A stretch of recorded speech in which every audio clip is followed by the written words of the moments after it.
and silver dreams.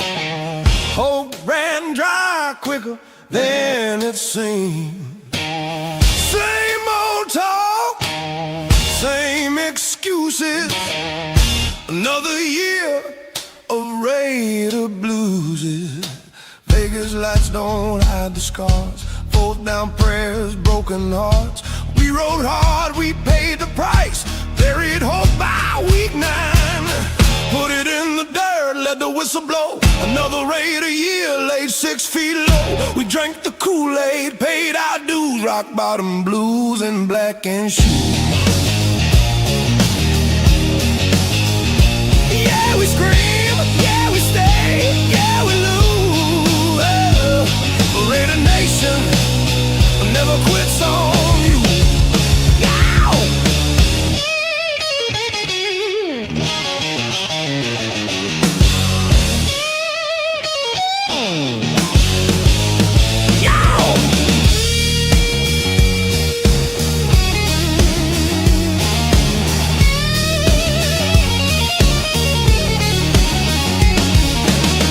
Draft day hype, gone too fast.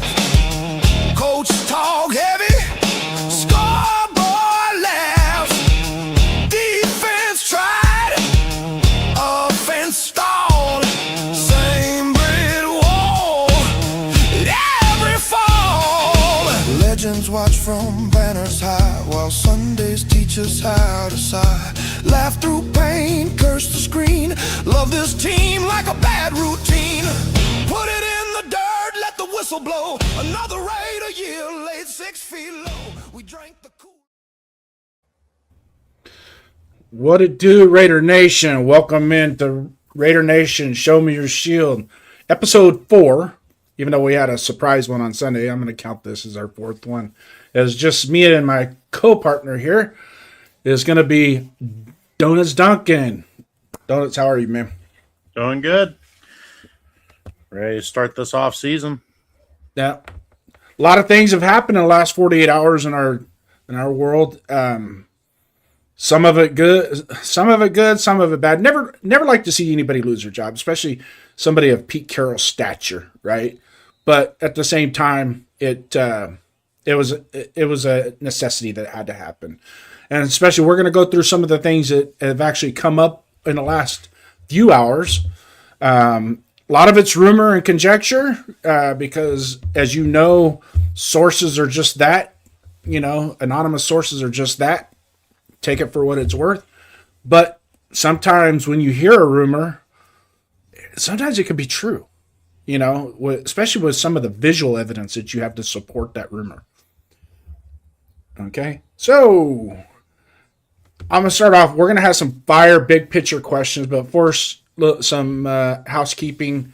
Number 1 today is Howie Long's birthday, so happy birthday to Howie Long today. I don't remember how old he is, but he's in his 60s. I think he's 64 this year, 65 maybe.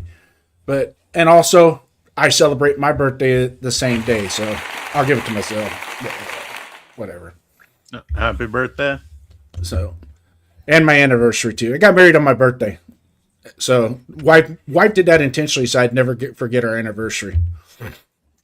So, anyway, salute to the 12 people that are in the chat. Donuts, if you want to go ahead and acknowledge our chat for us. Yeah. Got Robert Pena. What's up? Salute. Got Jack Gusta Fest. Just say Jack. Don't go any farther. Bossman Jeffson. Yeah, snooping on us. Yeah. Andrew Dahman. What are you guys talking about? Oh, yeah. Raiders. We're going to talk about the Raiders, but we're going to talk about a lot of stuff that has transpired in the last 48 hours. Some of it is old, some of it is new, and then we're going to give our takes on what we think, right? Yep. If you're in the chat, throw your takes up in the chat as well, okay? So we have an idea, and it doesn't hurt, okay? Everybody has opinions. I get it. Your opinion is just as important as mine, but let's debate it, all right?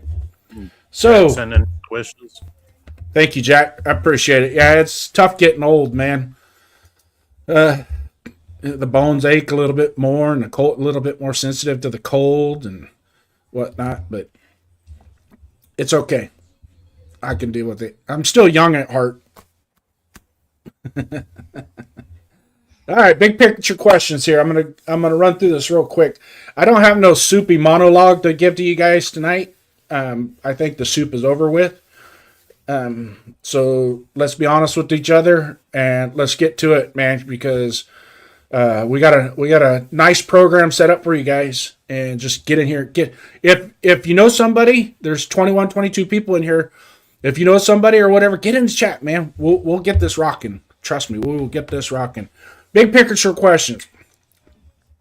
Now that the coaching staff is gone, do the Raiders finally have a clean slate, or is the real problem higher up? Is this the most important coaching hire the Raiders have made in the last decade? And should the next coach be chosen to fit this quarterback or to build a culture first?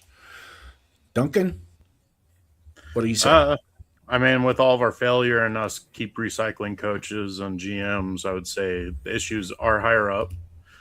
But with the statement of Pete Carroll's release, they also said Spytech will be in charge, with Tom Brady having a heavy hand in it as well.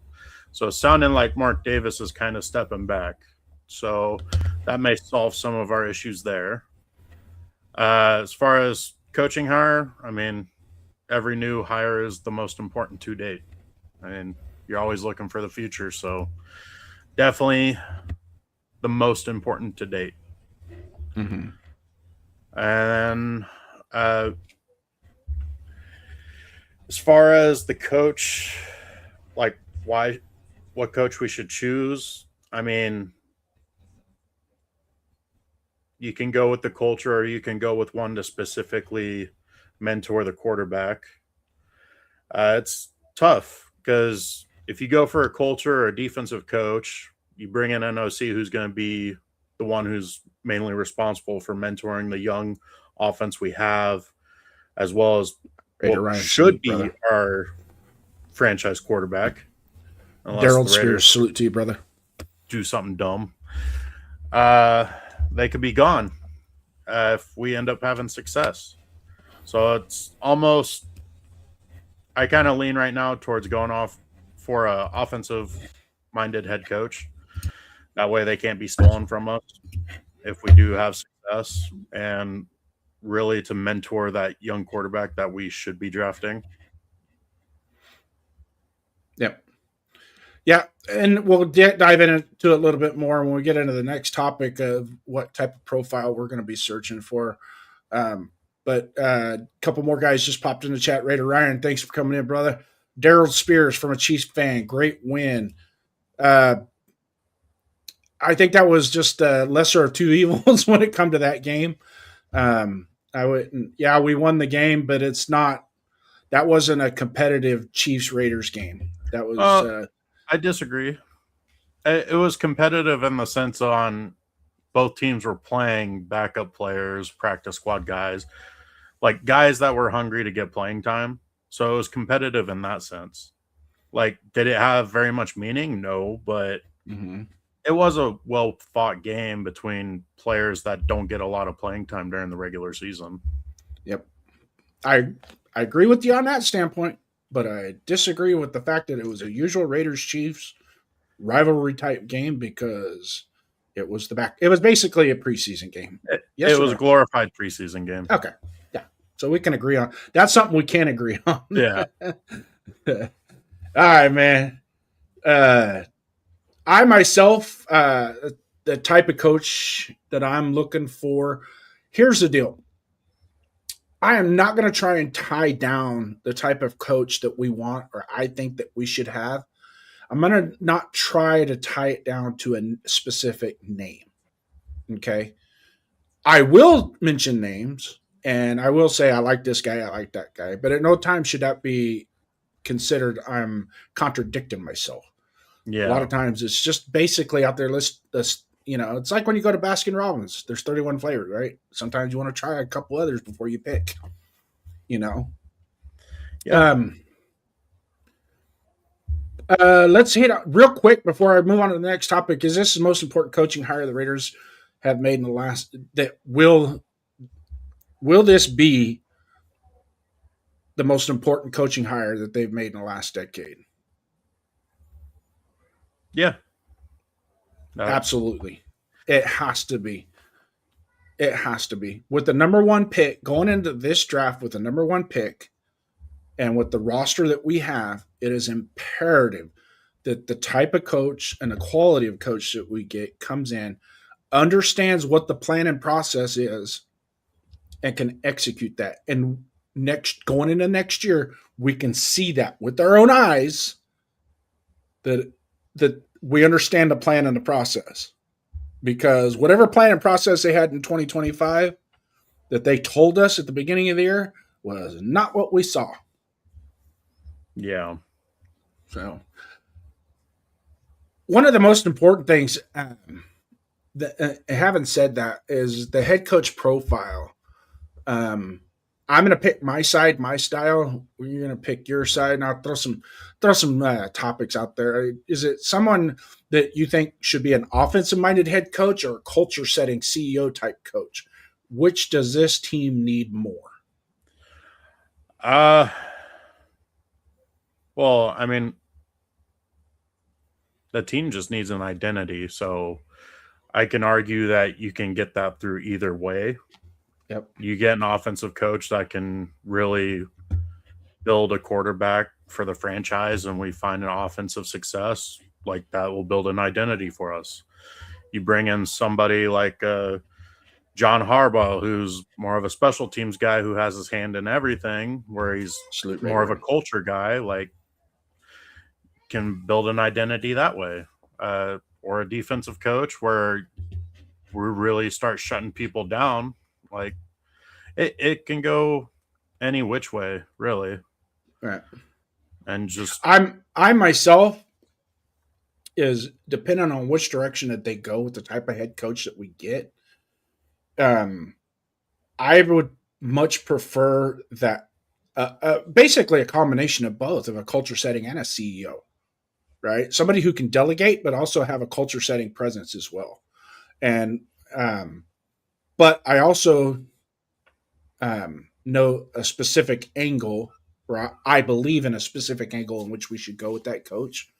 And that brings me up to the next, bullet point on this subject is it somewhere where we lean with an experienced retread or a first-time head coach with modern vision? I think with Brady and Spytek, especially with recent news on Spytek, I'm more willing to go with a young coach that can grow with the team. Because it seems like Spytek really has a vision on what he wants this team to look like and the type of players he wants in. So I'd be a lot more willing to bring in a young coordinator to be our head coach and really start growing with the team. Yeah.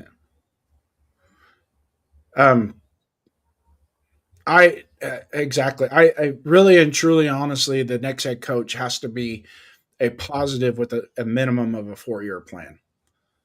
And I know what a lot of people miss out on is Mark Davis has always said, and this is his philosophy, that when he hires a coach and a general manager, if he sees progress, then it's hands off. But if he sees regression, then we have to readdress this, because regression only gets worse. It doesn't get better, especially in the coaching race. And you can see some of the coaches that have gotten fired within the last 24 hours that the reason why they got fired is they had success and they regressed.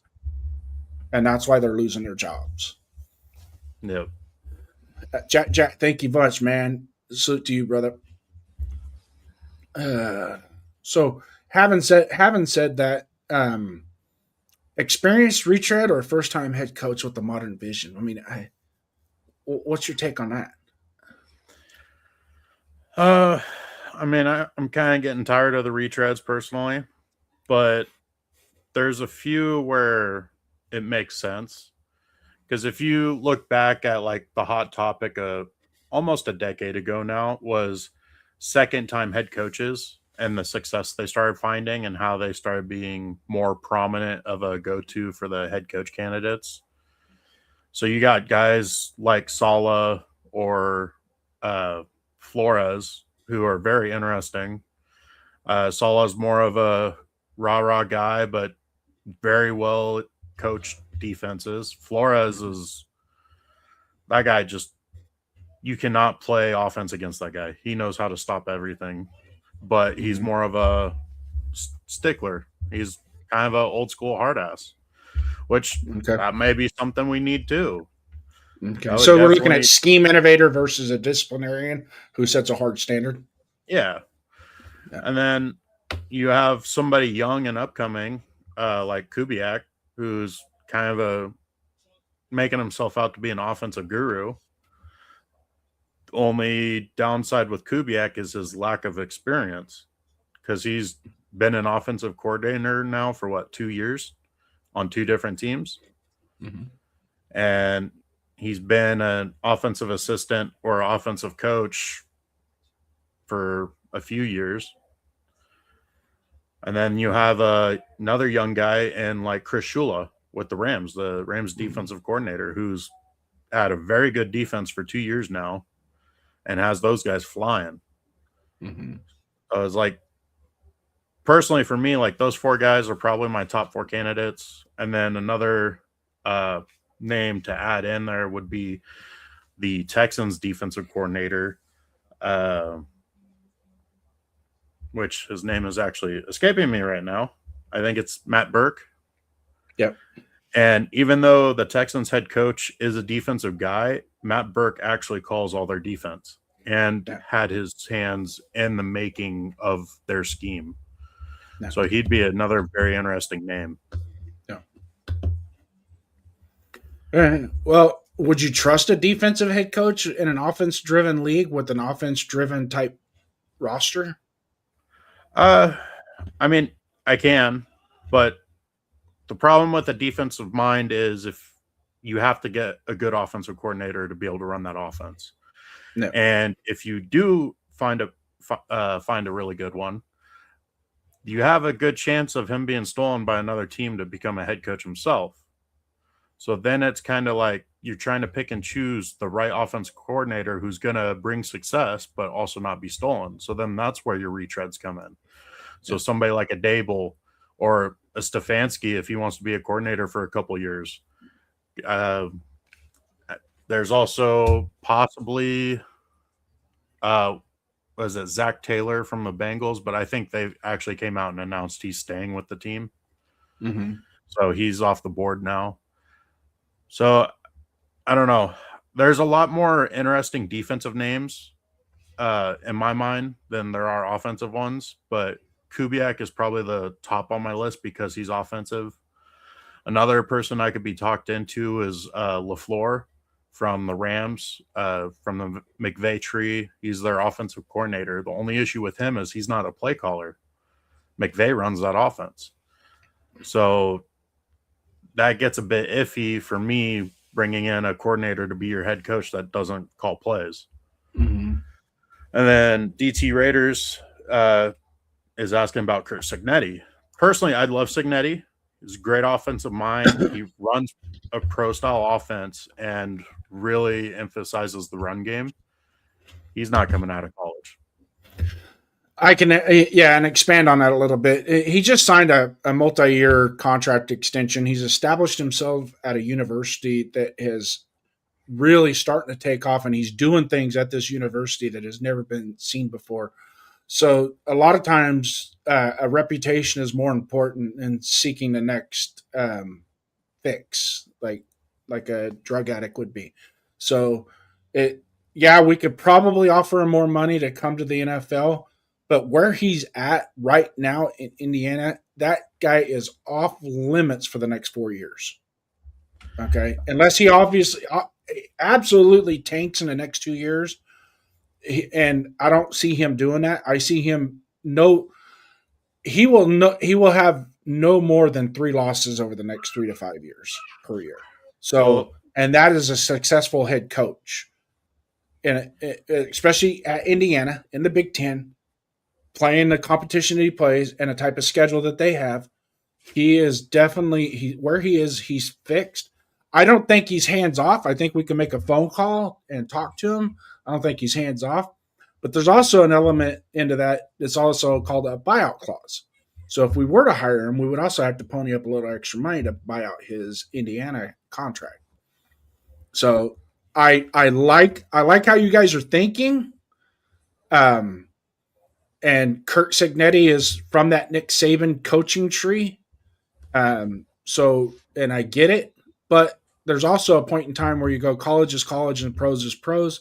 What he's doing in college, you got to remember he's only been a head coach in college, 4 or 5 years now, and this is his second year at Indiana. So I'd kick the tires on it, but I would not make that a priority whatsoever. Buddy, they only run 3 schemes in the NFL, players, not the coaches. So basically what he's saying is, for all intents and purposes in the NFL, there's 3 basic schemes of defense. And each coordinator specializes in which scheme they like to run. It's absolutely imperative that the players are just as important, if not more important, than the coaches that you get to run that scheme. You say any different there, Duncan? Oh, a little bit. I mean, the scheme matters a ton. And if you don't have the right coaches to coach up the scheme for your players, then you're not going to be successful. Yeah. I mean, look at the Raiders this year with the reports coming out about a certain coach not doing his job, and it showed in the areas we were very lacking.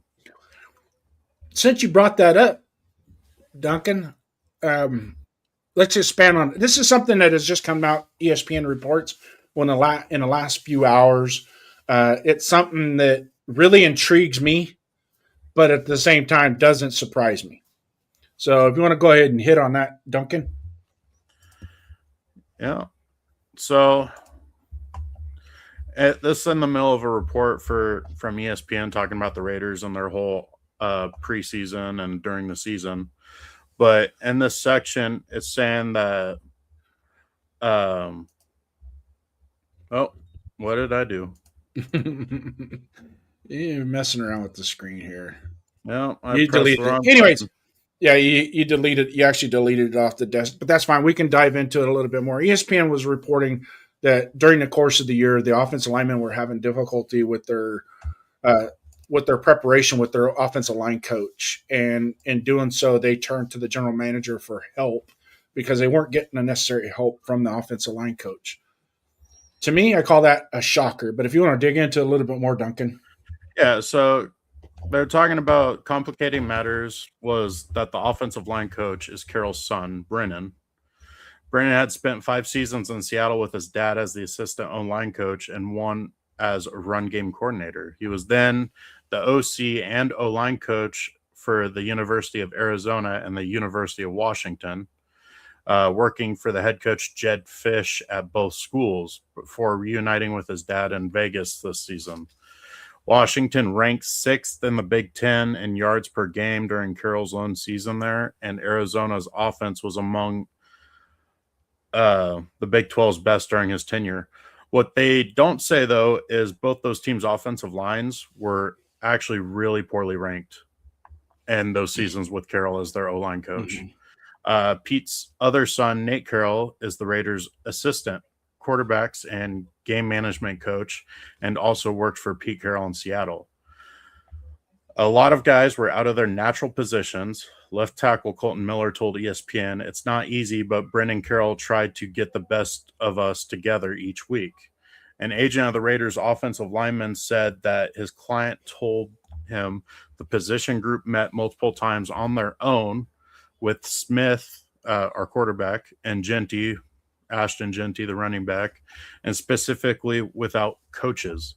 So the quarterback and running back could talk to them about how they wanted the offensive line to create blocks. It was that bad, the agent told ESPN. They were meeting on their own and trying to figure out together, which I have never heard of in the history of working in this league.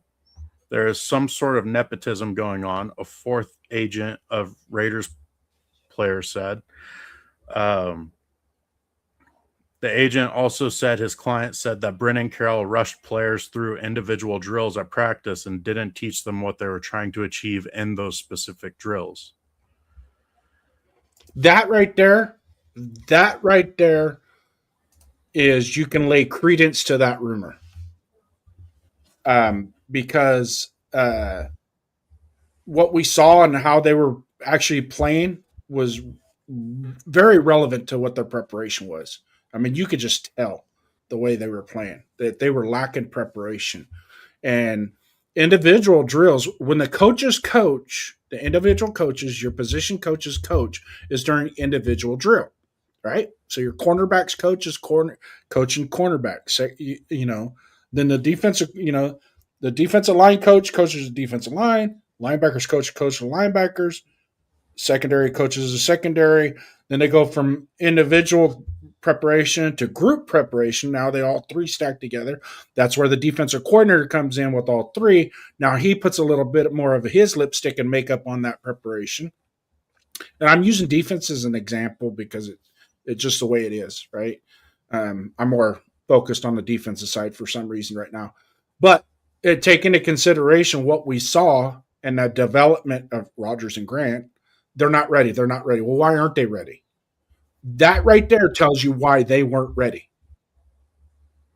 Is because if the individual coach, the position coach, is not doing his job to get everybody in that room ready, and just because you have 5 starters doesn't mean the 6th, 7th, 8th, 9th, 10th guy on the roster doesn't need to be coached. Okay, so if he wasn't doing that, that's an abject failure on his part. Plain and simple, 100%. So having with this room, the only thing that I wish about this article is, and it's hard to do because when agents release information like that, they don't want to boy out their client because that will hurt any future negotiations that any teams might have with that person. The agents they basically have that attorney-client privilege, so they have to keep specifics and names out of their mouth when they relay information to our NFL insiders, such as Adam Schefter, Tom Pelissero, Daniel Jeremiah, whoever it is, it's getting inside information and how they're getting inside information. That's why it sucks, because I personally don't like to take an anonymous source told me, right? Well, an anonymous source could have told you whatever. I don't care. Give me a name. Give me something to validate it. Well, having said that, what you just showed with this article that has come out and what we saw throughout the season, what say you? I mean, it's not surprising. I mean, us fans were calling bullshit on Brennan Carroll throughout the whole season and even in the preseason. Like, JPJ was clearly the best center on the team that we had this going in the offseason all the way through the season. And he had to compete as center during the whole mini camp. And then it wasn't until a week and a half or a week before preseason started where he lost that position and was competing at right guard, which he never played before for the Raiders, against Alex Kappa, who was the worst rated center in the entire NFL the season prior. So it was a total cluster. And then you had our left guard, Parham, not a great guard by any means, but hey, he was one of the best ones we had on the team this year, so he had to play, and he had his best season at right guard last year. And they flip him over to left guard. It's like we went into this season thinking that, I don't know, we're smarter than everybody else who coached these players before, and we're going to do whatever we want just to prove how good you are. It doesn't make any sense. And then as far as Geno Smith and Ashton Jenney having to have meetings with the offensive line without the coaches around, like, that just shows how horribly coached they were to begin with. Like, you have to get away from your coaches in order to come up with a scheme that's going to somehow work. Like, how are you supposed to call any plays like that? Like that just creates total disconnect. If your coaches aren't involved with how your blocking scheme is supposed to be, how are you calling plays? That's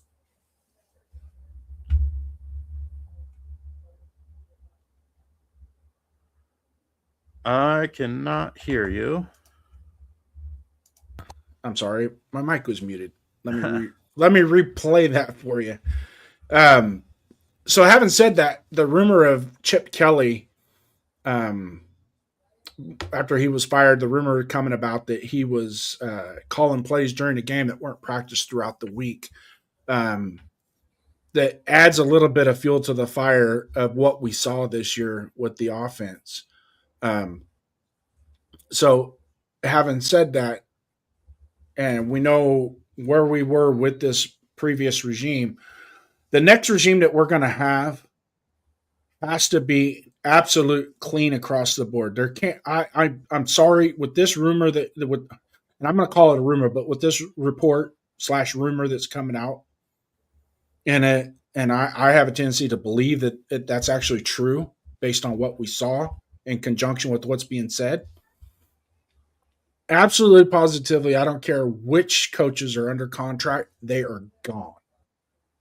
Because there's no way you're going to fix any of that unless you get all new coaches in. And that comes from the coach, the assistant to the assistant to the assistant, the assistant strength and conditioning coach, the head strength and conditioning coach, the next head coach needs to be hired within the next 2 to 3 weeks. And they need to get the ball rolling to hire the rest of their staff. Now, I do know that a couple of our targeted candidates will probably make a deep run in the playoffs, which is going to hinder that. But at the same time, it doesn't hurt to at least give the knock, wink, wink, and a backdoor handshake to the person that that you're going to hire. And he can, on his own free time, start to get his contacts ready to go. Yeah. But anything else on that topic for you?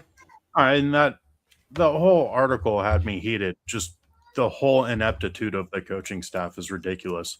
And if I'm not mistaken, Brendan Carroll was also our run game coordinator. Yeah, so he was fully in charge of how run plays were supposed to be developed and ran. And clearly he was, because that was what we were absolutely terrible at. We couldn't run block worth of crap. We couldn't find holes to save our life. Ashton Jeanty he didn't even have 1 yard before getting hit, right? On average. Like, it's absolutely ridiculous that somebody like that is allowed into the NFL all because he's daddy's boy. How many rushing yards did he have this year? Ashton Jeanty? I think he like 980 or something like that. High of 1,000. It was like 990 something. Yeah. So let's just say I'm not going to look it up, but just let's say he had 990 yards rushing. He probably had 1,100 yards after contact. Yeah. That's ridiculous. It was, and I know at the beginning of the year they had that comparable stat at the beginning of there, and it just made you sick to your stomach. There is no way that you're not going to have any success with that type of statistical performance. I mean, I will say on a bright side, it just gives me so much hope that he's going to be an all-star, Ashton Jeanty. Yeah. We get an above average offensive line and he's just going to be churning. Yeah. There's going to be straight up games where he just takes over because nobody can stop her. Yeah. Like, imagine if he could get 2.5 to 3 yards before contact. Yeah. He's going to have average freaking 4 or 5 yards a carry. It's going to be ridiculous. Yeah. Let's tap this real quick. What's your thoughts on Harbaugh? No, thank you. Yeah. I have mad respect for the man.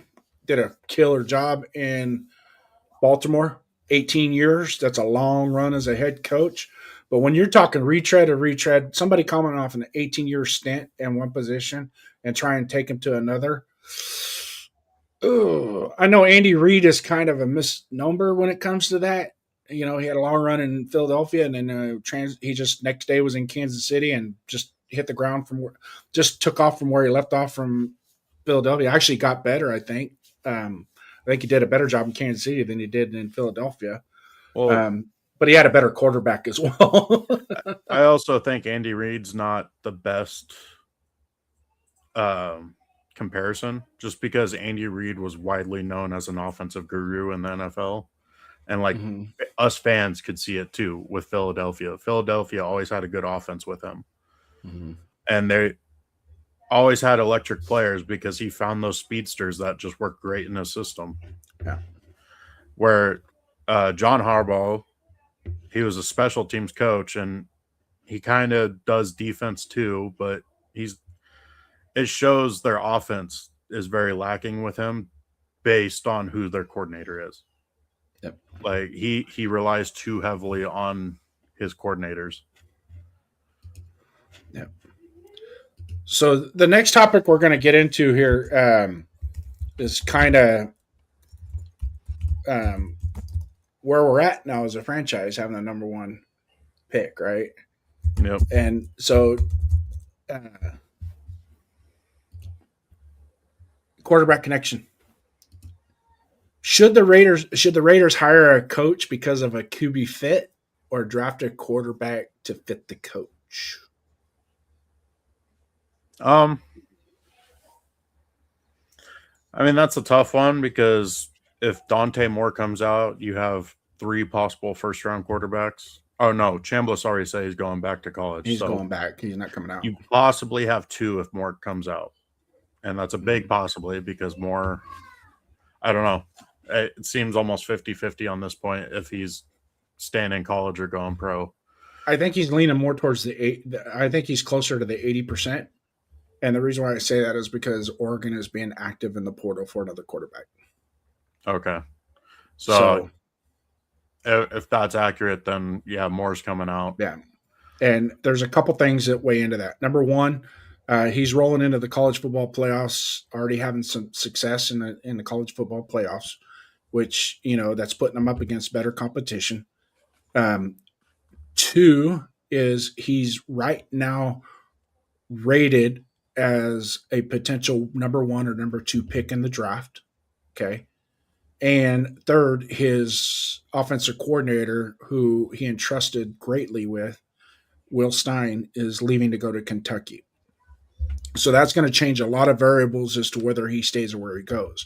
Now, a lot of people go, oh, you could stay in college and get NIL money. Well, how much NIL money is going to get for 1 year versus if he comes out and gets a 5-year fully guaranteed rookie contract that's $35-40 million? That entire contract is going to be guaranteed as a number 2 pick, number 1, number 2 pick.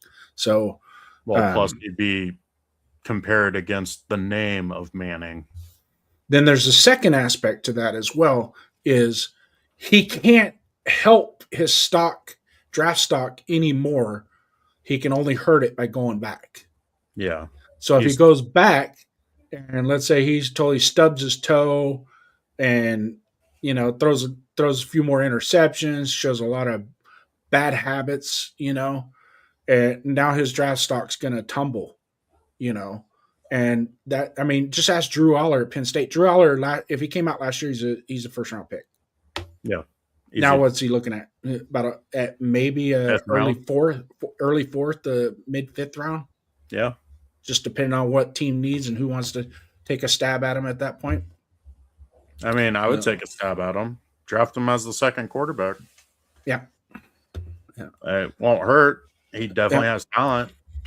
So I'm going to ask you this though: do you think it's smarter to pair a young coach with a young QB and let them grow together, or do you believe in maybe an established offensive coach coming in with a young quarterback?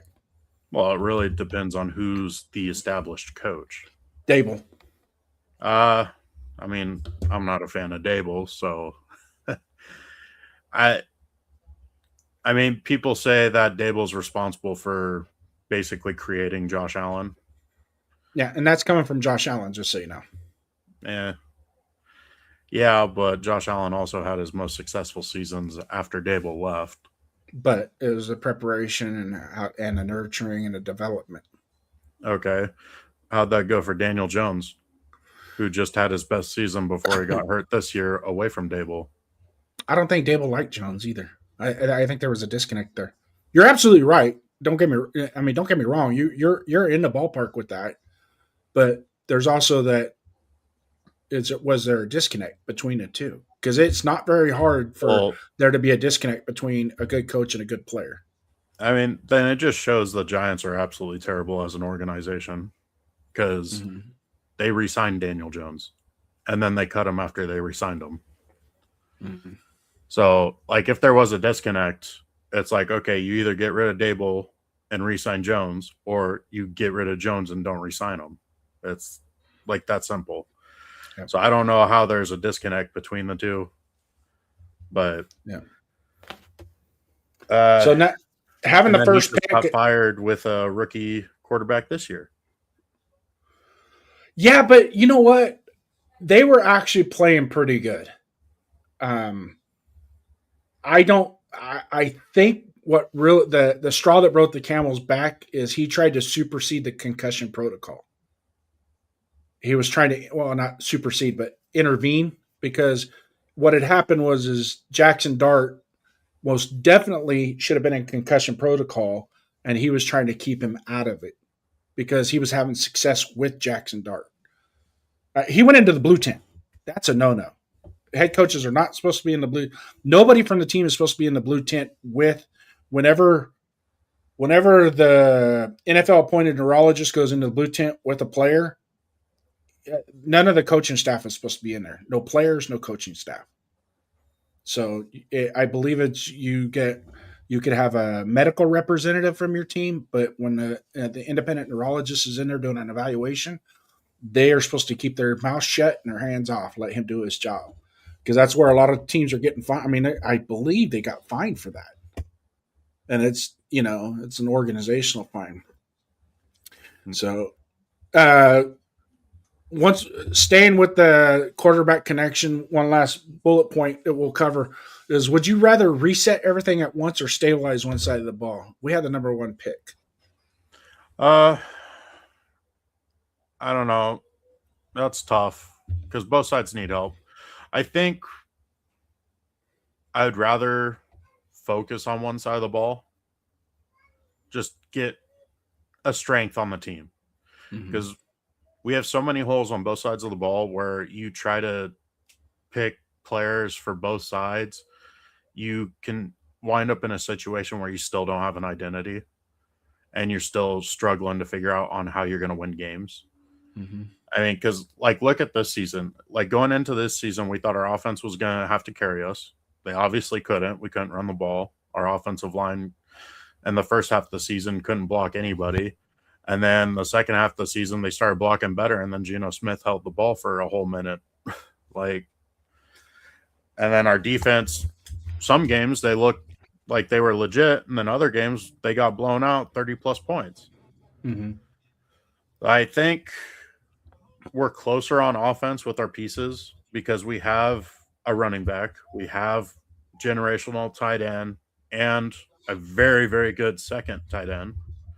Our receivers are young. We definitely need a number one receiver, and then we need to strengthen up our O-line, which you could argue right now that we can build off of Miller and JPJ for now, and then maybe even Rodgers, because Rodgers showed a lot of promise the second half of the season. So I think we're a lot closer pieces-wise on the offensive side of the ball, and we just need that true leader on the offensive coordinator and a quarterback. So I would be more leaning towards focus on building up offense. Bring in some vets in the free agency on defense, and then maybe draft two pieces. I think drafting D tackles or a DN would definitely help out the back end of our defense a lot more, because we need to get pressure on the quarterback.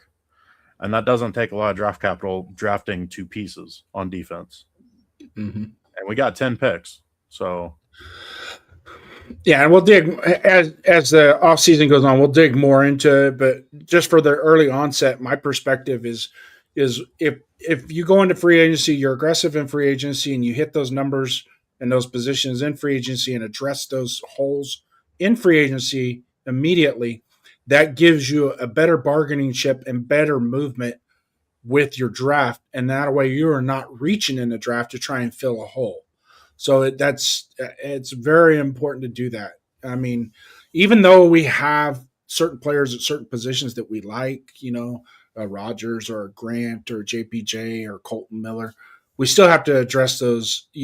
Those are constant fill and flow type positions. We got to constantly do it. Where we've been messing up as a franchise is we haven't properly addressed the quarterback position. And one of the things that the NFL has done, and the example that has been laid out over the last couple of decades, is you never forget about your quarterback room when you go into the draft. Period. The end. Clip that. If you want success in the NFL and you're in position to draft a franchise quarterback, that has to be a priority number one. That is the position. Duncan, you said, we need an identity. Well, where does our identity come from? Where's the first piece on the puzzle that gives us an identity? It's the quarterback. It's not the edge rusher on the left side of the line. It's the quarterback. That gives us our identity. So you bring in a quarterback that's going to be our franchise quarterback, and he's going to set the table for what our identity is going to be. I'm going to say the name. Some people on Raider Nation go, Some people will say, not a bad comparison. We had Derek Carr was our identity. Yes or no? Yeah. Okay, so he was our identity. He was a second-round pick 35th in the draft. 35th or 36th. I keep getting that messed up, but he was either 35th or 36th. I always said he was the 35th or 36th pick. He's picked in the top 40, right?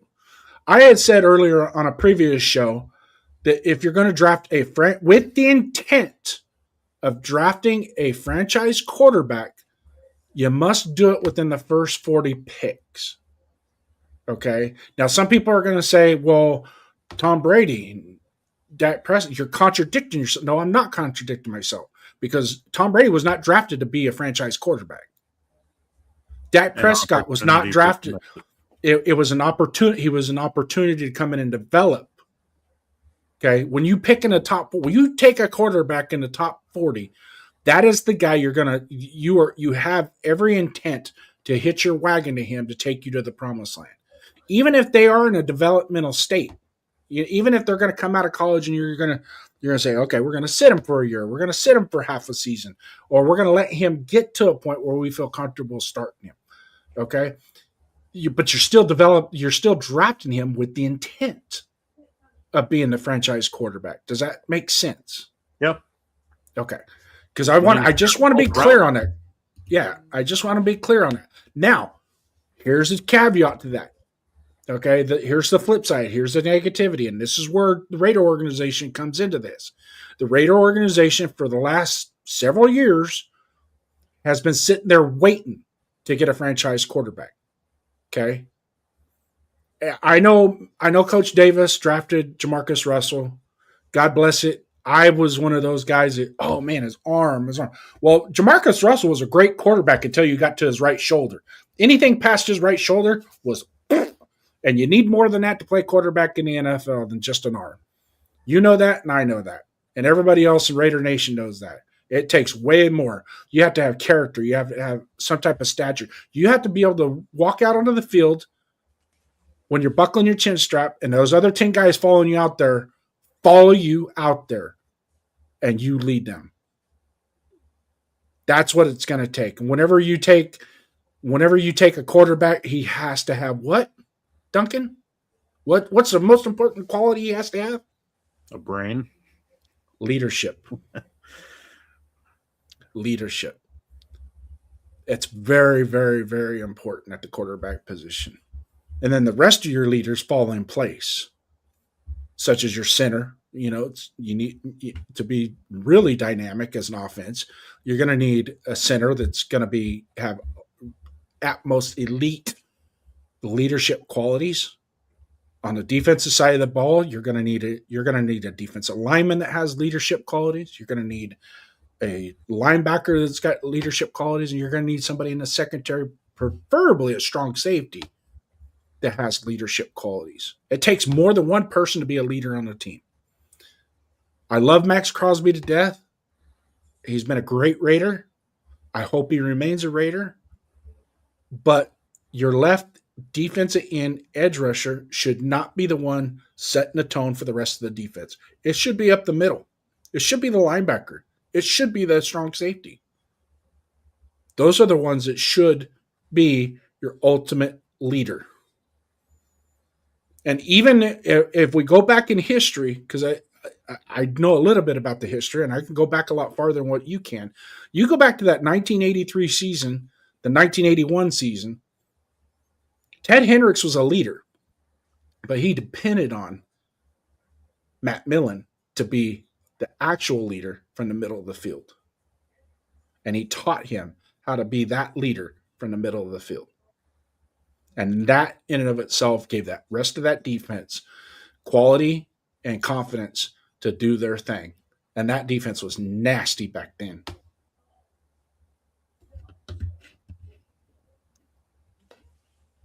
Anything else? No. I mean, leadership's great. Definitely have to have the talent to help back it up, though. Okay. Well, yeah. I mean, you're going to need the guy's got to be able to throw the ball. He's got to be able to run, because quarterbacks need to run nowadays, especially from the shotgun. Yeah. You need a quarterback that can play under center as well. And usually your taller centers play better from under. They can do very well from under center when they're taller because they're already up high enough to read the second level of the defense versus a shorter quarterback that, i.e. Drew Brees, could not play from under center. He couldn't see. He had to step back. Kyler And Murray. I use the neighbor fence as an example so people can understand and it makes more sense. I use the neighbor fence. I'm 6'4", and if I stand up against the fence, I can look over the fence and see my neighbor who's 5'9". Okay. Now, if I back up and he stays there, I lose sight of him. But now, if he backs up, I can see him. Now, if I'm 5'9", he's 5'9", I have to back all the way up before I can see him. And that's the principle on which the height of the quarterback makes a difference because he has to look over the fence to make the reads and make the connections. And when you have 6'5" and 6'7" offensive linemen and defensive linemen in your way, makes it about the only thing that you're going to have are slices and windows in between. And if you're going to rely on slices and windows to deliver the ball down the field, it's going to be very difficult. Drew Brees was able to do it. But I also think that their blocking schemes were intentional to create those throwing lanes at the offensive line. So, yeah. Looking at the chat real quick, Raider Nate came in. First, you get good coaches, then you get good players, then you tell them one thing: just win, baby. Yep. Just win. And welcome, Cabrera. Cabrera J, 1988. Welcome in, man. Mm-hmm. Yeah, but no, leadership stuff. Robert Pena's got the absolute bow on this one. Just don't fuck this up. Yeah. Don't. If we're having this same conversation this time next year, how much of Raider Nation is going to hang on? How much you are because the soul of the team, the roots of the team have already been relocated. Okay, they've already been relocated to another city. To hang on to the rest of the tree with the same roots, you're going to have to blossom. That tree's going to have to sprout and blossom. Otherwise, it's going to die. And the Raider Nation is just like a tree, man. We start from the roots, we go to the trunk, all the way up into the branches and into the leaves. And if we don't fix what we need, what we're fixing, those roots are going to die. And your generation, Duncan, is going to wither down. And then it's going to be a whole different generation. It's not going to really know and understand what it truly, truly means. Then you're going to have a lot of fair weather fans. Okay. Now, some people will say we have fair weather fans because we're not filling our stadium up with Raider fans. That's because we took the roots out of Oakland and we put them into Vegas. And we they don't stayed win. it, and we're not winning. So what happens when that happens? That's the biggest thing. If you don't win, you're not watering the tree. So we got to move on. We got to get better. And Robert Pena, salute my brother. You're absolutely right. It just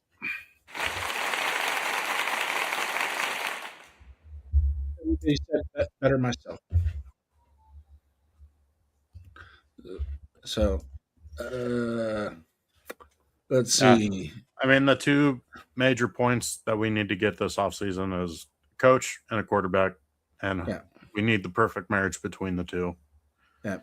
And we definitely need a coach who's going to fit, or rather, we definitely need to draft the quarterback that's going to fit the coach we get. It's got to be It's got to be harmonious, the two of them. Yeah. It absolutely has to. And obviously, we're going to have the coach before we go to the draft. And that coach needs to be lockstep in that evaluation process with that draft pick. Lockstep. And it has to be absolute. And then once that draft pick is made, then we've created a marriage. Don't screw this up and end in divorce. Go. The both of you, go. And start winning us some games. Yeah. And at this point, I don't know about any of you guys in the chat. At this point, it's not about the wins or losses as much as it is give us something we can be proud of. Besides one freaking game, or two games. I would say the Patriots game, I was proud of them. I was proud of my Raiders.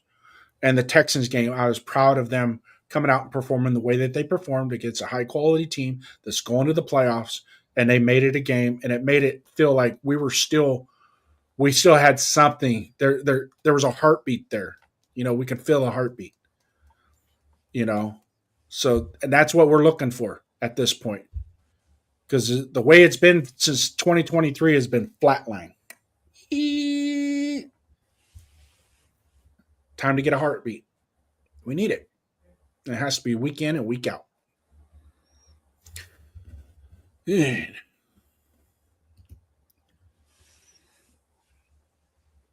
I don't want to. We're going to talk about organizational alignment a little bit now. Moving on. And we've already talked about this. Does the next coach need final roster say yes or no? Yes, with the but. What say you, Duncan? I think he needs to focus on coaching the players he's given. And then once he starts getting more of a relationship with Spytek and they start unifying in their vision, he can start having more of a say. Mm-hmm.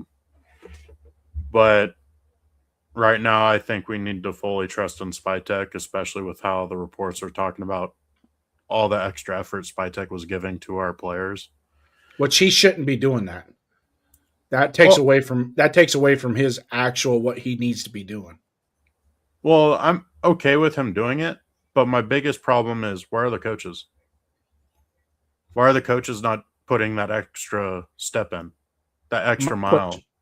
My question is, as a GM, I would be in the head coach's office the next morning going, why am I over here helping your offensive line get ready for a game, going over game film with them because they're not getting adequate attention from your position coach or your offensive coordinator? Why? Yeah. Could that be a factor on why Chip Kelly was fired? And if it is, that's pretty stupid because it's Pete Carroll's the one that hired his son. Chip Kelly didn't. Well, I'm not even looking at Chip Kelly in this whole thing. I'm looking at Pete Carroll the whole time. Because ultimately, we have rookies on both sides of the ball that we're not playing. And here we got Spytek putting that extra effort in, going watching film with them, doing film study with them, telling them how they can improve and this and that, putting all that extra effort in them. Where the hell are the coaches helping out these rookies? Mm-hmm. I mean, they completely failed Dante Thornton. They let all this hype and everything build up Thornton in all the offseason. And then he starts making rookie mistakes during the regular season, then ends up getting thrown under the bus by our quarterback when the quarterback made the bad play. And then they completely bench him, and he doesn't see the field hardly ever again. Like, they completely destroyed his confidence. I am willing to bet Thornton's going to be a non-factor next year, and we're going to completely forget about him, and then he may end up surprising us in the following season. Like, it's just absolutely ludicrous how terrible this coaching staff is with the young players, and I am so happy they're done. Coaching staff was. Yeah, that's what I'm saying. I'm so happy they're gone. Yeah. Yeah. We need to find a coach who's going to put in, at bare minimum, the same amount of effort that Spytek has done this last season. Because the hierarchy is going to be, and this is the way the hierarchy should be, is if for some reason the offensive line coach is not doing his job, then the offensive coordinator needs to be made aware of it to address the situation now. If that's not satisfactory, then the offense coordinator needs to go to the head coach and address it now. Well, here's the problem: you have the son of the head coach, and the offense coordinator is in the middle of it. So how does he address it? If you have a hierarchy and it's addressed properly, I don't care whose son you are. You ain't doing your job. I don't care who your daddy is. I'm gonna go talk to your daddy, and if your daddy don't like it, then we're going up to the big boss to figure out why this shit isn't getting done the right way. That's how you handle that situation. Yeah. And then I also found, when it came to those reports about Chip Kelly calling the wrong plays, it's hilarious how there was other reports coming out saying that Chip Kelly started calling plays based off of what Pete Carroll was telling him to. Okay, he's the head coach. Yeah. But guess what? If it's Chip Kelly's playbook and then Pete Carroll starts calling plays in the middle of a game, I wonder why the plays aren't being coached up. Oh, okay. I see what you're saying. So it's Pete Carroll saying call this play when we haven't practiced that play, but I got to call that play because the head coach told me to. Yeah. Okay, I get that, and that kind of makes sense in a roundabout way because who has the greatest relationship? Brennan Carroll, Geno Smith, Pete Carroll, right? So the outsider in that family reunion is Chip Kelly. But Chip Kelly's calling the plays. Now, excuse me. If you're the head coach and you have an offensive coordinator that's calling plays, it shouldn't be, I need you to run double tight right, 36 blast on, and then with a check me for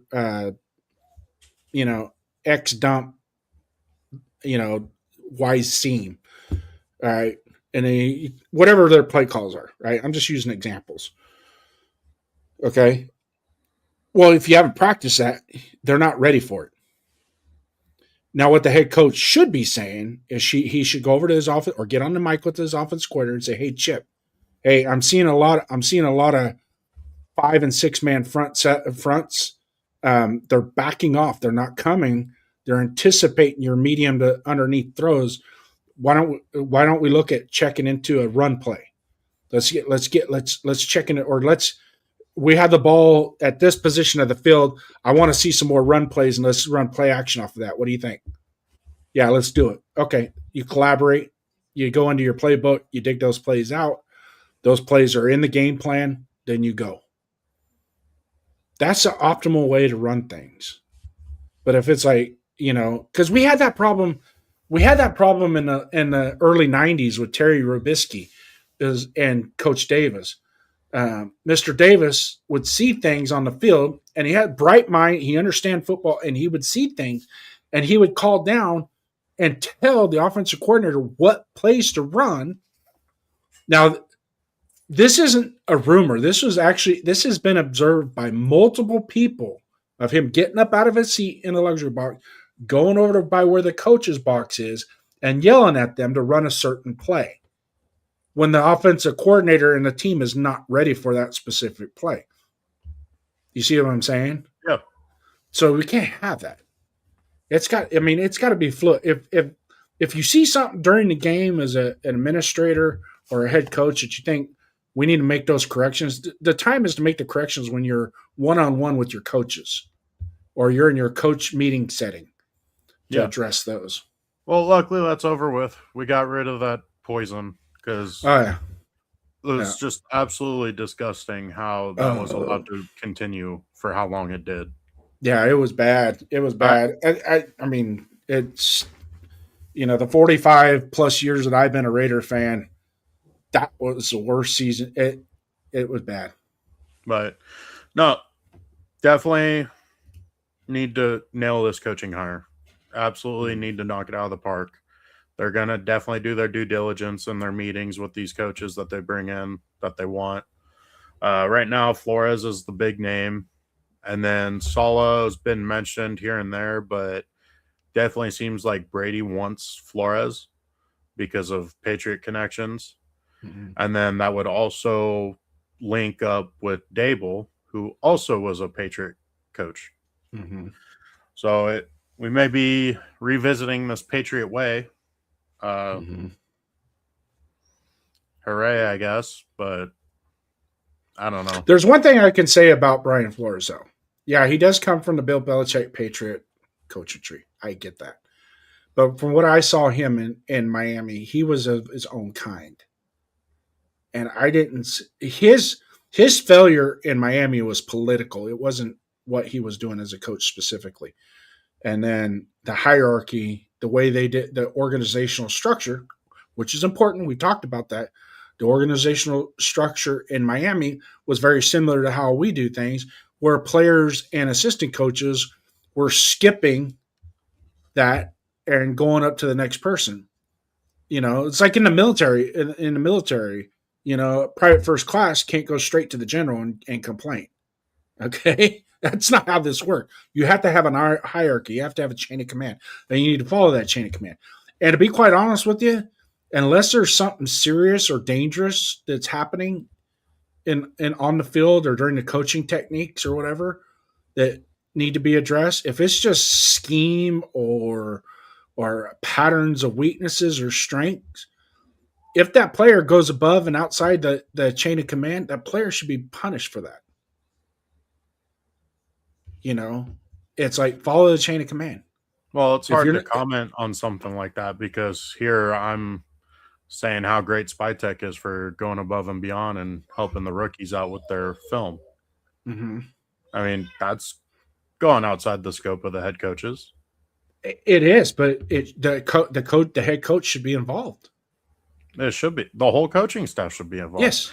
But now maybe that's it. Maybe that's one of the same things that they addressed. It's like, when at the conclusion of the year, that could be a standing factor in why Pete Carroll was relieved of his duties. It's like, hey, why do I got these guys in my office doing this? You're the head coach. You should be taking care of this, not me.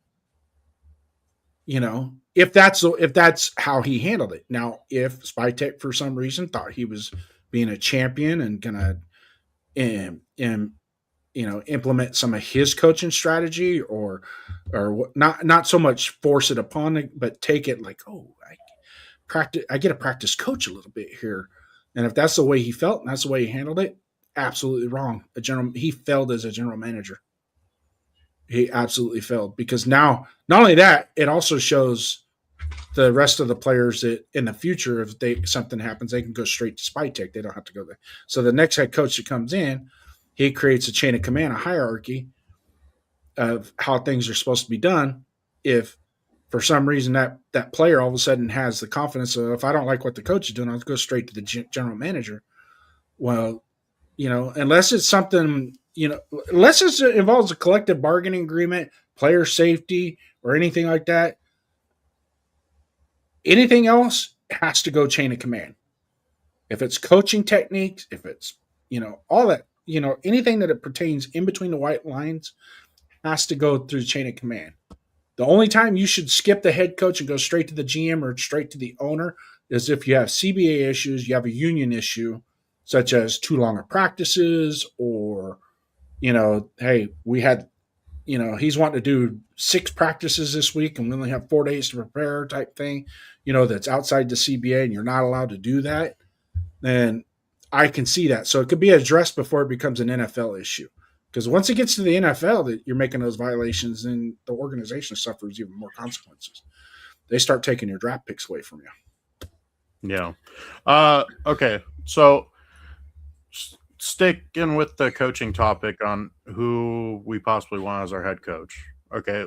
Mm-hmm. Like I said earlier, there's a lot more defensive coaches that I find intriguing to be our head coach than offensive coaches. Mm-hmm. That being said, what do you think about Stefanski?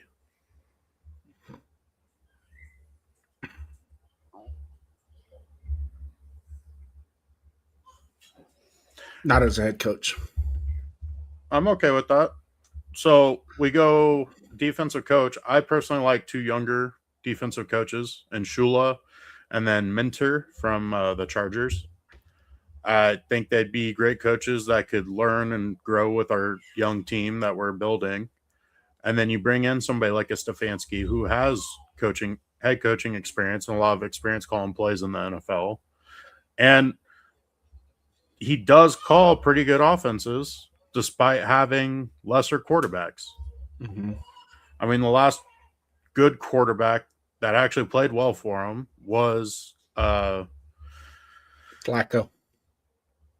I would say the quarterback that's currently in Tampa Bay.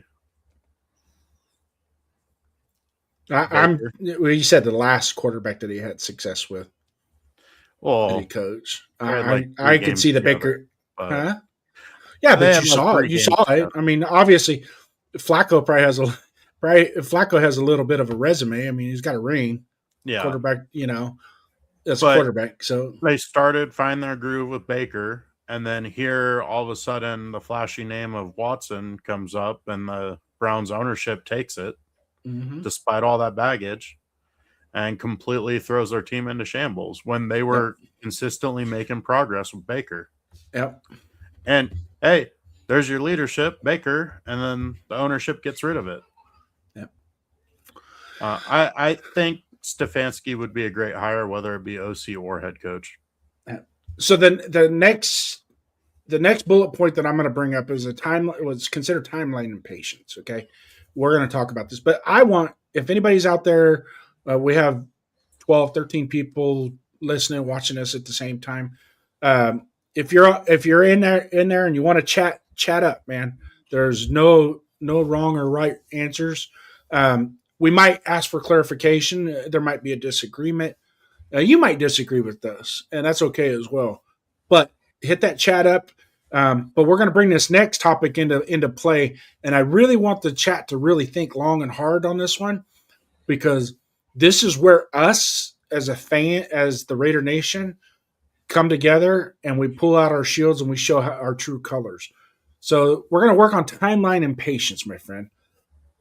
First and foremost, how long should the Raider Nation realistically give the next coach? 3 years.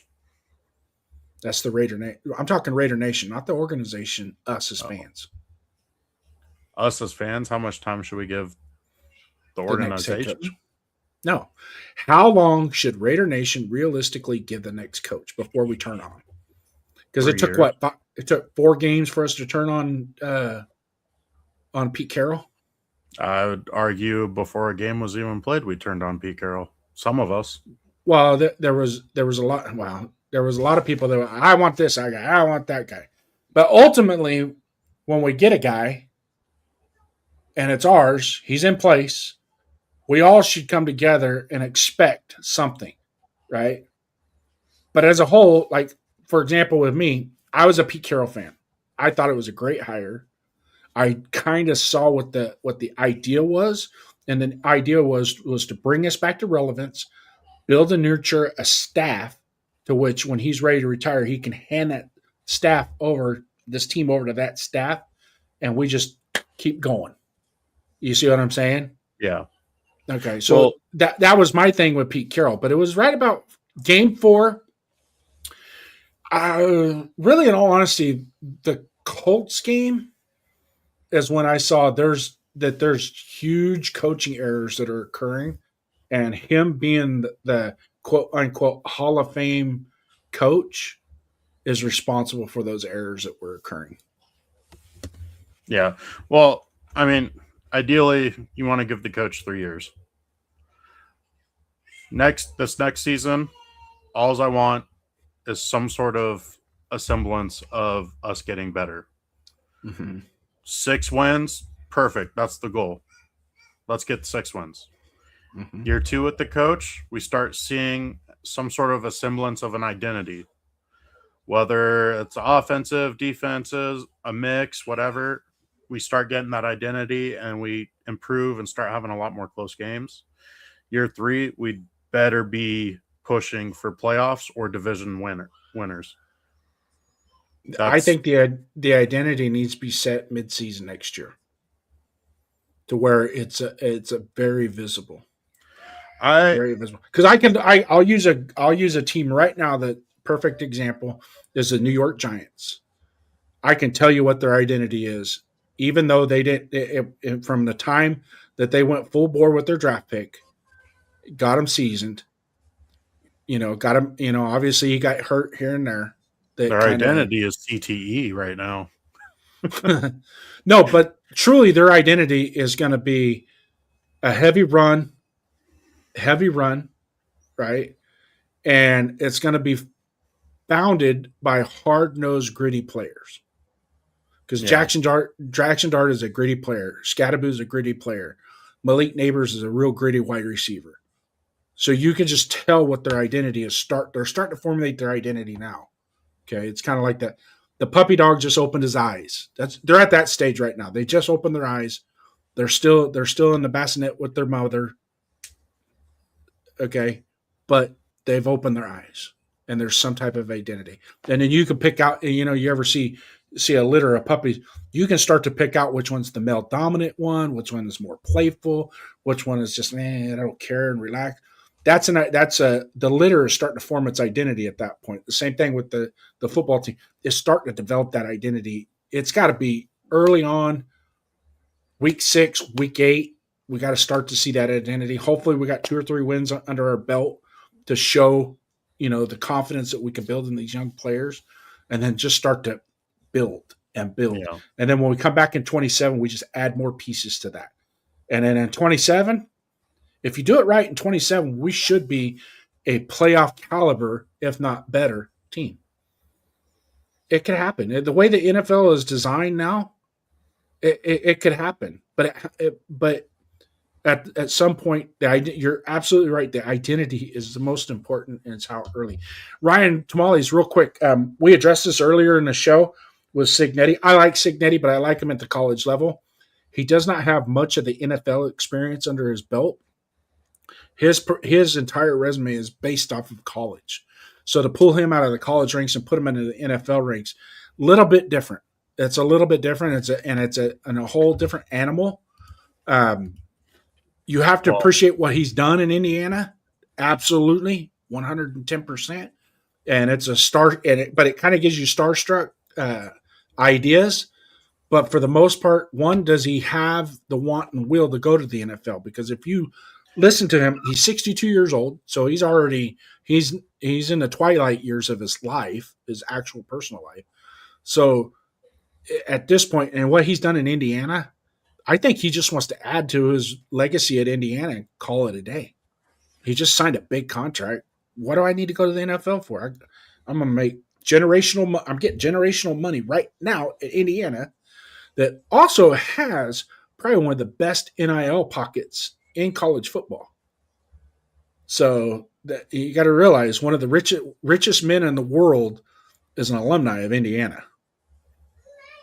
Well, so personally, I'd give Cignetti the blank check, but I don't think Cignetti takes it. I think he wants to stay in college.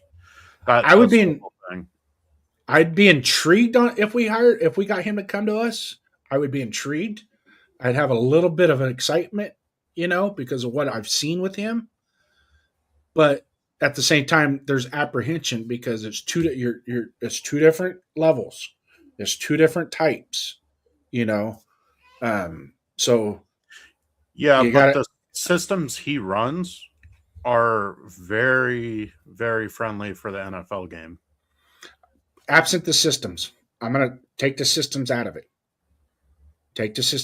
It's completely different dealing with grown men, than it is kids just out of college or they're just starting to develop their college manhood.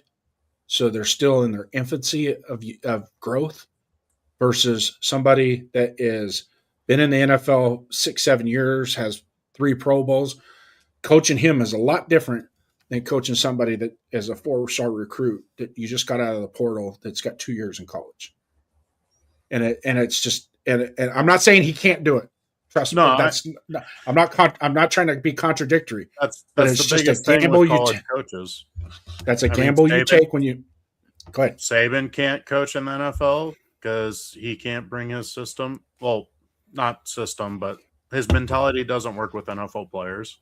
Urban Meyer's failed twice now in the NFL. Like, no, you're completely spot on with college coaches struggling to coach grown men.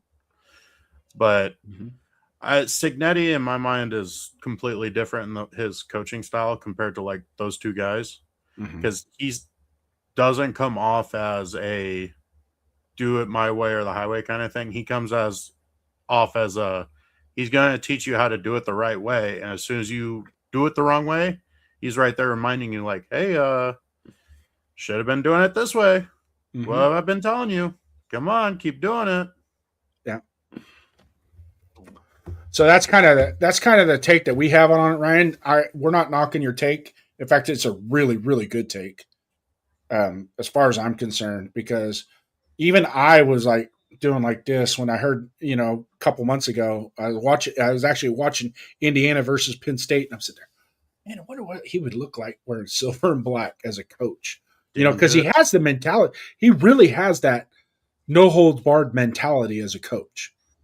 You know what I mean? He really does. But at the same time, how does it train?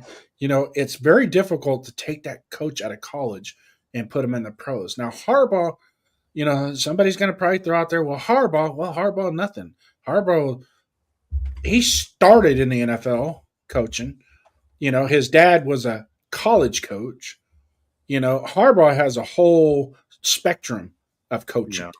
He even played in the NFL. And he played in the NFL and had a very successful career in the NFL. And he comes from a coaching tree through his dad and his brother and all the other Michiganites. He's a Bo Schembechler guy, and he's coached under, his first coaching job was under John Gruden with the Raiders. I mean, so he's kind of a misnomer when you start to compare the two from college to pro. So try not to get caught up in the success of a coach in college that it would necessarily translate into the NFL. But at the same time, you don't want to turn your back to it. Let's see. Is okay? We've already talked about this one. We covered this one. So if there's no progress by midseason of 2026, do you already start questioning the hire at coach? No. Well, I guess depends on what you mean by progress. Like, do you mean progress as in from week 1 to week 8 or 9, or progress from this last season we just ended to midseason? Because if it's progress from last season to this midseason, then start having some questions. But really, the biggest thing is what is going on with the team throughout that trip to midseason. We keep playing players out of position. Are we not coaching players up? Are we only starting veteran players and not starting rookies or second-year players? Like, what's everything going on? Is there dysfunction in the locker room by midseason? Like, it's just all depends, really. Progress is progress. Yeah. I mean, progress is progress. At the same time, also, when you're trying to build something, not everybody is going to like how it's being built, and there's going to be opinions flying around. Sometimes you just got to trim the fat. Yeah. So some of the words you're going to hear are probably going to annoy the shit out of everybody, but I don't care. First things first, progress to me is, 1, are you beating the teams you're supposed to beat? Now, right now, we're the 32nd team in the NFL, so we're not expected to beat anybody next year, going into next year, right? Based on how we finished this year, we're not expected to beat anybody next year. So the expectations are going to be, they're already in the basement for our expectations. But I myself, and I think the ownership and GM can attest to this as well, because I'm sure they're watching our show, you know. But the expectations for us is beat the teams you're supposed to beat and compete. There's the word, compete against the higher teams. In other words, don't get your ass whipped by 31-0 and the game be over at halftime.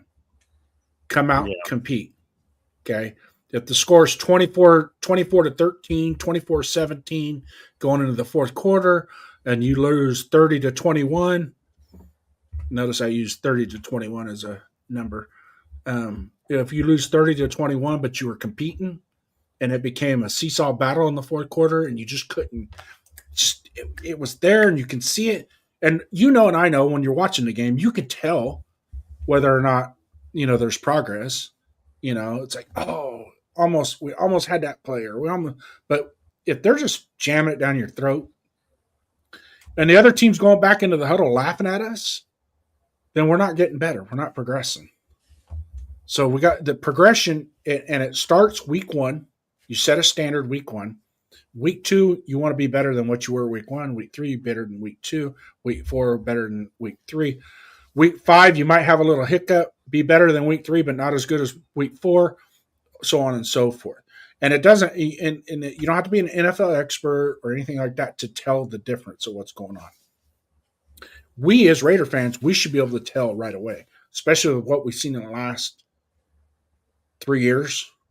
We should be able to tell right away. So, what say you, Duncan? I don't know. After dealing with this last season, I don't want to really set a bar. I just want to react to what goes on. And I mean, ultimately, I want to see progress. I want to be able to score points mostly. I'm tired of having offenses that came and scored 20 points in a game. I mean, that's absolutely ridiculous. Yeah. But I mean, a halfway point in the first season, I don't like putting that as we need to be here by this time kind of thing. But I mean, the writing was on the wall pretty quickly with Pete Carroll. So I mean, it very well could be, time to start looking for the next head coach. And there was no progression with him. Exactly. I mean, there was regression across the board before we even played the first game. Mm-hmm. Yeah. So it's just, it's rough because I really want to be in that position saying we can't just keep firing a coach every single year. And would you accept a losing season if it meant long-term clarity? Yeah. Like I said earlier in the show, I mean, I'd be happy with 6 wins next season. Yeah. I mean, especially given our schedule. I mean, I may lower that to 4 wins. Yeah. But is blowing it up versus sticking with an imperfect plan? Sorry, what was that? You broke up. Would it be more acceptable, or would you prefer blowing it up again worse than sticking with an imperfect plan? Let's say going into the next year, the plan that we have going into 2026 doesn't work out. Would you consider blowing it up again or trying to stick with what we have? I mean, it really depends. Because if it's looking like last season or this season that just ended, I mean, it'd definitely be in my mind to blow it up. But we're just in a terrible spot because we've been so bad for so long. Yeah.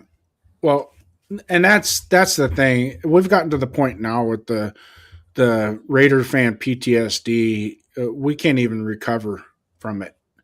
It just seems like it's one after another, after another, after another. And I'm sick and tired of it. I know you're sick and tired of it because you've seen it almost your whole life. Yeah. I mean, I remember before 1993. And really, I use that as a benchmark. You'll hear me see this a lot throughout our shows for the rest of the time we do shows together. 1993 was actually the watermark of when this franchise started to deteriorate from a football standpoint. And that was the advent of unrestricted free agency. Because one, Mr. Davis didn't know how to do it. He relied on his image and his persona to get veterans to come play for us. 1993, when unrestricted free agency kicked in, then it was about the money. You got to have the money before you can say, I think you would make a great Raider playing for us in the silver and black. His usual sales pitch that he would do. And, he had warm these guys up. He would regurgitate, hey, when you were in high school, you ran this play and, tell your mom so-and-so, because he would know everybody's birthday on your family, all that stuff. He was really good at knowing the background of players. But in 1993, it became about the money. It really, it became about the money. So that's all the NFL is now. Yeah. Everybody wants to be the highest paid this and that. Yeah. So before we wrap up the show, one last bullet point here. Is this the last chance before fans completely check out?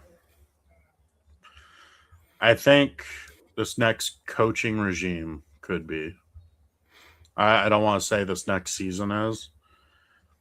I think it's more based off the regime. Because from Tom Brady on down, right? I feel like Tom Brady's new enough to where people will still be willing to give him a chance. But this is it right here. One and done with Tom Brady.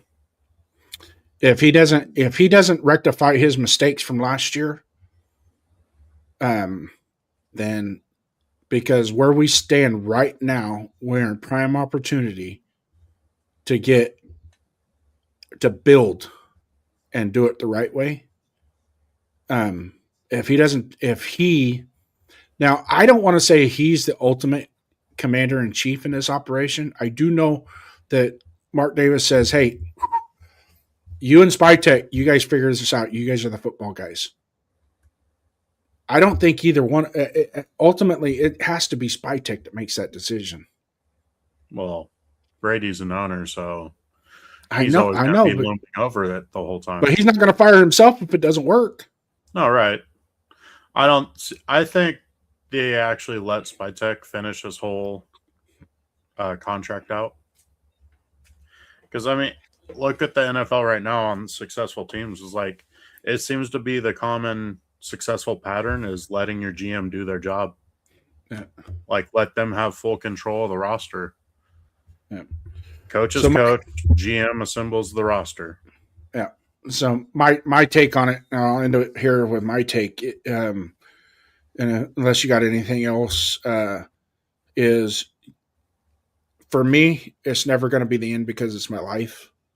Besides my wife and kids, it's the Raiders, and sometimes I think I put the Raiders ahead of my wife and kids. I felt that way when I had the season. That's why I gave up my season tickets, is because they weren't buying into my passion like I thought they would. And so it got to the point where it's it's better just to give up the season tickets. Happy wife, happy life, right? And my phone's blowing up. That's another reason why. It's it's been an hour and a half. Where are you at? Well, winning cures everything. Yeah. And a good hug and a kiss too, but you know how that goes. And as you grow as a father, you'll understand that sometimes you got to, even though we have our own impulses and desires of what makes us happy, sometimes you got to sacrifice those for your family as well. Yeah. And if it means going to a dance recital or something like that, when there's a Raider game on, you go to the dance recital. You don't watch the Raider game. Yep. So I learned that the hard way, and that's why I ultimately had to make the decision. It sucked giving up those season tickets, but but the promise that was made to me is if I did, that I would have unadulterated watching of football on Sundays. So Well, like DT Raider says, live and die a Raider fan. Yep. I'll never lose my love for the team. Yeah. So, having said that, we got a show next week, Mr. Duncan. Oh, yeah. I think we talked about it earlier, but we're going to be pushing it back a half hour. Yeah. So, we're going to probably, easier start shooting. Yeah. And also, you guys hit those subscribe and like buttons and the notifications, ring the bell for us. If you have friends out there that are Raider fans and want to come in and chat with us, send them the link, man. Get them in here. The more the merrier. It only helps us grow this channel. We have more in store for you coming up in the off season that we're going to look into Raider fandom. Some of you guys in the chat, we might invite you to come in and be on screen with us so we could talk about what it's like to be a Raider fan and give us your takes, your experiences, what you think, and if you want to give your takes while you're on camera, so be it. That's what we're here for. We're trying to create this channel so it's more specific towards fans. I don't want to do a phone-in show, but if I have to get a different phone number, start doing a phone-in show to get you guys to speak up a little bit more, we might go that route too. But in the meantime, Duncan, anything? No, just excited for what this offseason can bring us. I mean, unfortunately, being a Raider fan, that's our most entertaining time of the year is the offseason. Mm-hmm. Yeah, and it has been. But so, I mean, like Al Davis says, is you always want to look for the future. The greatness in the Raiders is the future. Yeah. So until next time, folks, keep those alerts on, and we will. You never know, we might pop up on a Thursday or Friday with an impromptu show, depending. And also, too, you might see one of us do a show solo together. I know Duncan's a heck of a lot better looking than I am, so that probably wouldn't be a bad idea. So for the 15, 20, 25 people at any given time that we're in here, if you're still here, we salute you, and go Raiders. Go Raiders. Cold open, counted out. Yeah, we heard the talk. Cold nights and long losses, still we walk. Scoreboard hurt, but the heart stayed real. Still wear the black, still flash the shield. From Oakland roots to Vegas dust, pain in the season, but we still trust. They say it's over, I say move on, but